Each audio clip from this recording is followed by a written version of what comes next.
అందరికీ నమస్తే. Welcome to my channel. ఈరోజు ఒక మంచి ముగ్గు నేర్చుకుందామండి. దాంతో పాటు ఒక స్టోరీ కూడా నేర్చుకుందాము. ఈ ముగ్గు అనేది మన సంస్కృతికి ప్రతీక.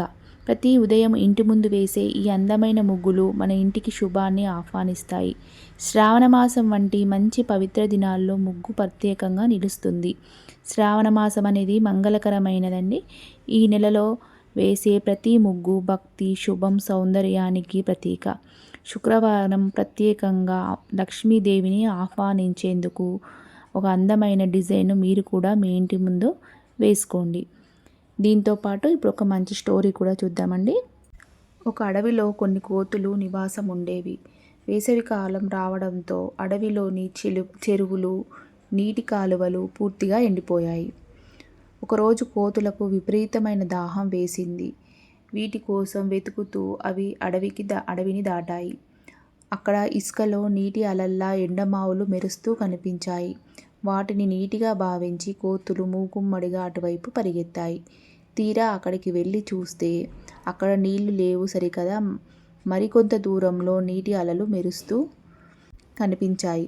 దాంతో కోతులు తిరిగి ముందుకు పరిగెత్తాయి. ఈ విధంగా కోతులు ఆ ఎండలో ఎండమావుల వెంట నీటి కోసం వెతుకుతూనే ఉన్నాయి. నీళ్లలో గొంతు తడుపుకోకపోతే నా ప్రాణం పోయేలా ఉంది అంది దీనంగా ఒక కోతి. ఏం చేద్దాం, నీళ్లు కనబడుతున్నాయి కానీ చేతికి అందడం లేదు, ఇదేదో మాయో అంది మరొక కోతి. పొదలో ఒక కుందేలు నివాసం ఉంటుంది. ఆ కుందేలు జరిగిందంతా చూసింది. కోతులకు సహాయం చేయాలని వచ్చి వాటి ముందు నిలబడింది. ఎండమావుల్లో ఎక్కడైనా నీరు ఉంటుందా? దగ్గరలో చెరువు ఒకటి ఉంది, అక్కడికి వెళ్ళి మీ దాహం తీర్చుకోండి అని చెప్పింది. ఇది విని కోతులకు చాలా కోపం వచ్చింది. మేం తెలివి తక్కువ వాళ్ళమా అంటూ ఒక కోతి కుందేలు పైకి దూకి దాని మెడ పట్టుకుంది. నేను చెప్పేది నిజం, నా మాటలు నమ్మండి అని భయంగా అరిచింది ఆ కుందేలు. ఆ కోతి కుందేలును బలంగా నేలకేసి కొట్టింది. ఆ దెబ్బతో కీచుర అరుస్తూ కుందేలు ప్రాణం వదిలింది.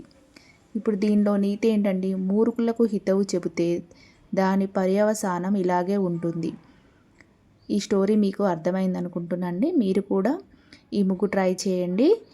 మీకు ఈ వీడియో నచ్చినట్టయితే please subscribe my channel and ఒక లైక్ కూడా చేయండి, షేర్ కూడా చేయండి అండ్ ఒక కామెంట్ కూడా చేయండి. మీరు కూడా ఈ ముగ్గు ట్రై చేయండి. Thank you for watching.